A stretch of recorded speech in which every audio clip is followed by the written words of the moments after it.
Oh, and even the mausoleum, like every scene in there was shot Yeah. well. That was actually well done. Like that was a good, like if he designed, like if he thought of that setting, and like had it the way he wanted, the way he thought of it, like that was perfect to me. Oh yeah, I was seeing this as like a professional doing it. It was only after Yeah. when I read that he just did it because he had no other choice. I was pretty impressed with that. Overall, David, this movie is strange.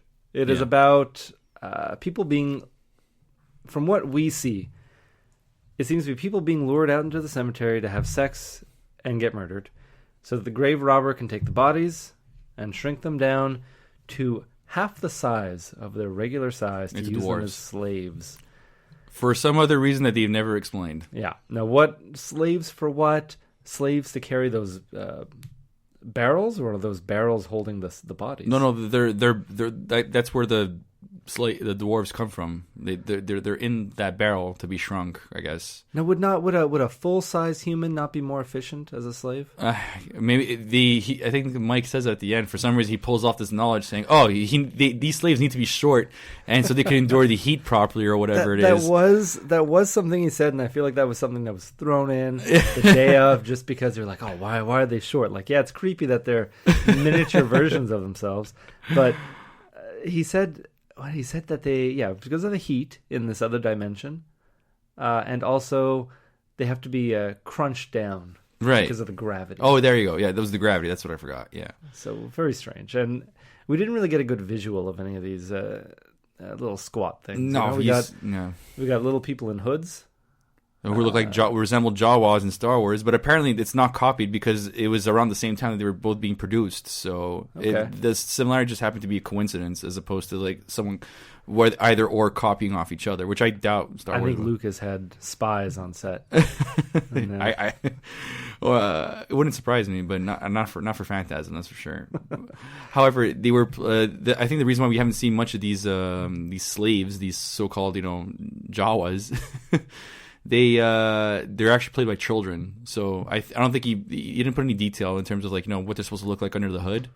I wanted a weird adult human body shrunk down. I wanted to see a full-sized human, but shrunk down. So literally, you want the whole effect. Yeah, I wanted to see what they looked like, because that seems terrifying to me, to have a regular human shrunk down, especially with late 70s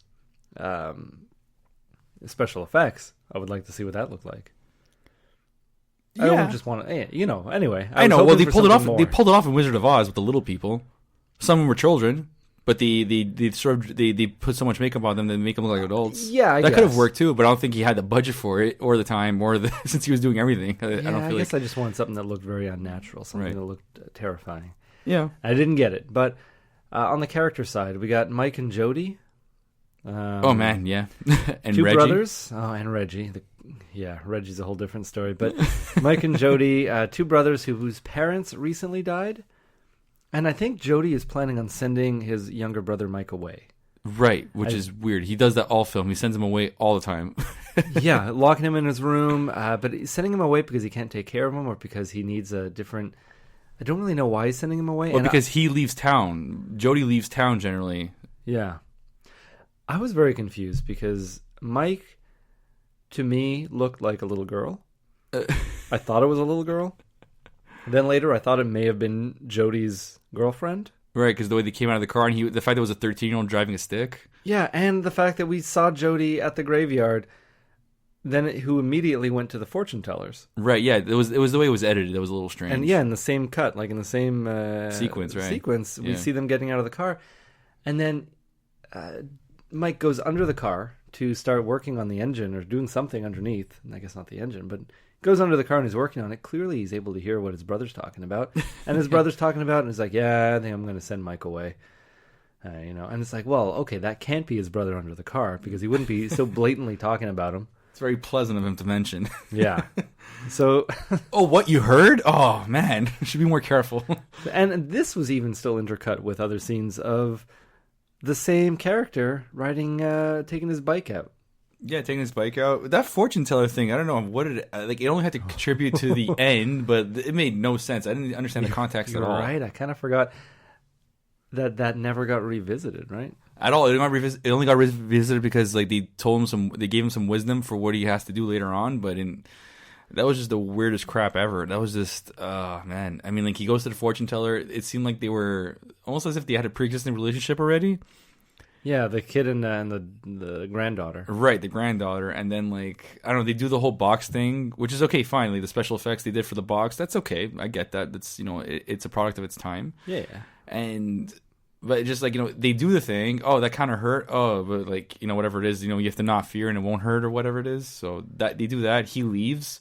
And they both just start giggling as if they just like they stifled him for some odd reason. Yeah, they conned him out of something. Yeah, but I thought that like, the relationship was a little more genuine. Like he was actually friends with the daughter or the granddaughter, and clearly this old lady looked like Ozzy Osbourne. Yeah, and she clearly has some kind of supernatural abilities. I mean, she's right. making boxes appear and disappear. And it can't just be a trick. The money's disappearing with it. That was the whole thing. And then the granddaughter later on ends up going to the mausoleum, and she ends up going to the room, and she goes, ah, and it's all surprised by what we see was just a room filled with barrels. Yeah, and she gets sucked into it. And I have no idea why she went there. I guess maybe exactly, yeah, to follow up on Mike's story. Maybe, I guess. I don't know. But a weird reaction to Scream. I feel like a lot of people's reactions in this film, I guess because they're not professional actors, were very strange. Mike's whole interaction every time he saw the tall man was very strange and I guess a little realistic. A little, so strange and a little realistic. Well, so you're kind of giving him a thumbs up there. Yeah, but I think just by chance they stumbled upon this weird interaction between the two of them, where I'm not used to seeing it in film, but we saw it this time. Like the first time Mike sees the tall man, he just stands there and he's like, okay, right? He goes, okay, doesn't he? And he walks towards him. Yeah, and then walks. It's like you're not sure what to do. He's very thrown off. He's an awkward kid. He is, and but maybe the only way I was wondering why he didn't run in the first place, but I guess he kind of had to get to that passageway for him to run. But yes, that was yeah. Well, we're jumping ahead a little bit. Well, because we get the older brother. He's now being lured to the same cemetery. By a woman. By a woman. The same woman who murdered his friend at the beginning, which we didn't mention. His brother, actually. His brother? Yeah, it was his brother. No way. It was not his brother. They're just a group of friends. Are you sure? Yeah. Because the kid would be a lot more upset about his older brother. Well, he didn't show up to the funeral because the way his parents... They said the way his parents had an effect on him. Yeah. Because the parents have died. Oh, okay. He was traumatized. Yeah. Like they said 2 years ago. That was clear. It was 2 years ago. I thought it was still a close relation to. I thought what's his face's death was a close relation to both. Well, of them. Yeah, they're a tight knit group of three friends. Oh, okay. And then Mike's the younger brother of. Oh, okay. Cody. So he just knows a lot about them. But that's all it is. Okay. But I mean, Mike still wants to see what's going on at that funeral, so that's why he goes. And he also. Yeah, he goes there, and I feel like he's been pretty obvious, like watching this funeral from the bushes. But he sees that tall man, who I thought was the funeral director. Me too.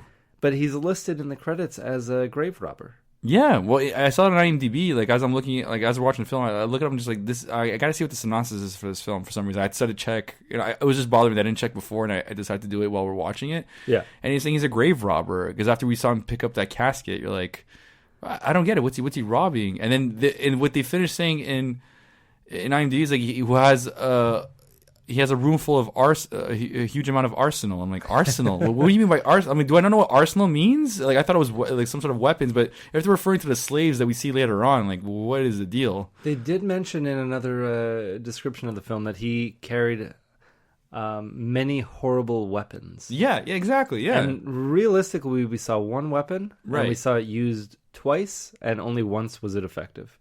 Yeah. I thought that sphere, which is the most notable part of this film and the franchise, I'd say, was only used once. We saw it clamp onto someone's head and drill into it, but yeah, that was. I guess in future films they elaborate on it a little more. I'd hope. I mean, I wanted to get to that too. Just the fact that there was that the groundskeeper that died there? That was, yeah. I thought there was something going on between those two. I mean, the groundskeeper wearing a cowboy hat at night. Yeah, and he was trying to see if anybody trespassed or anything. And he ends up like I think Mike almost gets caught being in the casket because he's in the casket that's the only one that's completely closed. Yeah. And then the tall man appears behind the guy who's investigating, and he's like, "Okay, I'm gonna drop what I'm doing and just leave the room." So like, okay, you're thinking they're in cahoots or something. Yeah. But he ends up killing him afterwards. Yeah. Or was that by accident? I think it was by accident because I think they were going because that guy was trying to catch the kid, and right. then the kid ducked out of the way, and that sphere came and got him right. Ducked in the out. head. Well, he bit his arm like he a lot did, of flesh. Yeah. It was. I don't know because I would assume that the groundskeeper would know that the tall man was a grave robber and not the funeral director. I think he may have actually been the funeral director, but his role was really just grave robbing. He was pulling two shifts here. I guess. I mean, because he even goes to tell Jody at one point that the funeral's about to start. And he does it in the most over the top way. He was just his portrayal, his delivery, the way he acted this out. Like, what did he say to him? He was like, "Funeral will be starting soon." Yeah, well, not as tense, but it's like if Will Ferrell funeral starting soon. He's holding in something, startled, and then never backed down. Just was constantly apparently creepy about the actor who plays Jody. He's as tall as the tall man. Oh, okay. So you had to, that scene, like the actor who plays the tall man had to stand on an apple crate. Oh, for him to like appear super tall. So it was. I mean, like it's true. Like when I look at it, he did look exaggerating. He did look like an exaggeration of him being tall, which is normal. But yeah. So yeah, Jody is in the cemetery. Weird place to go. It seems like the place where everyone in this town goes to get it on. Well, that's okay. It just like he said. It's just because when he said at the start of the film, was like, "I just want to get out of here." Yeah. He ends up going back there because the woman entices him. I guess because if you're gonna get laid, you pretty much want to go anywhere. but the cemetery. I mean, he has a home. Yeah. But they were. I guess it wasn't close to the bar, so they go to the cemetery. That's just like drive 10 minutes further if you have to. If you're gonna maybe go to he drank. home, Maybe he drank. You don't have to promote drinking and driving. Well, he already drove there. He did. No, he drove there, but then he had a beer. I think took the woman. Yeah. But then he gave the keys to Mike later because Mike was spying on him. Anyway, this whole thing, like it's a kind of a mess. Yeah. So there's so many different things here because it turns out at the end we find out that this woman, the lady in lavender, ends up being the tall man. Is the tall man? So he's having sex with a big tall man.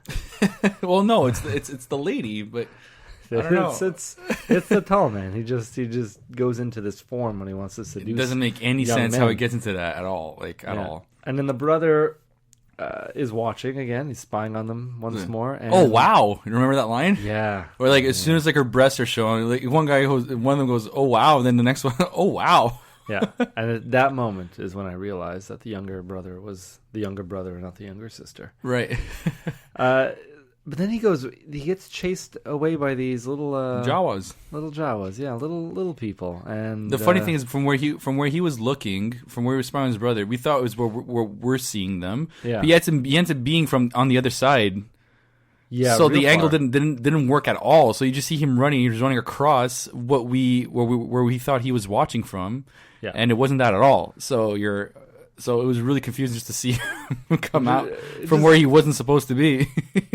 It just gives you a sense of how messed up production must have been on totally. This. To have him running. Like, how many times did they have to film this scene in the cold just to have this be the best take? Could it have been that cold? I guess, yeah. I mean, I don't know. I think if they did it for a year, I mean, you assume that at some point it's going to get cold. I guess, yeah. And he was constantly wearing his jean jacket. I like the line that what's his name? Older brother. Jody. I like the line that he says when his brother goes running. He's like, "Hold on, it's my little brother. I think there's something wrong with them." And he says all this for a long time. Yeah, and he says all this holding the girl's underwear in his teeth. Yeah. Oh no, he says, "What the heck?" And then it comes out. Oh of his no, teeth. and the whole thing. Are you sure? My little brother. I think there's something wrong with him. He gets up and he starts running after him, and then the next shot, the underwear is in his hand. But he says the whole thing with it in his mouth. It's what the heck? A strange choice. That was the comedy that Don Coscarelli was used to up to this point. Yeah, and I was okay with it. Yeah. I liked that. I liked that scene. It was comical. Now the later on, he's working on a car again. Right. Mike starts rocking in the garage, and his first instinct is to get completely underneath it. Right. Like, I get he's maybe hiding from something, but if the car is rocking, get out from underneath. He has a hard time getting out. Well, no, he goes in because the lifts fall and the car crushes him. Well, yeah. To a point.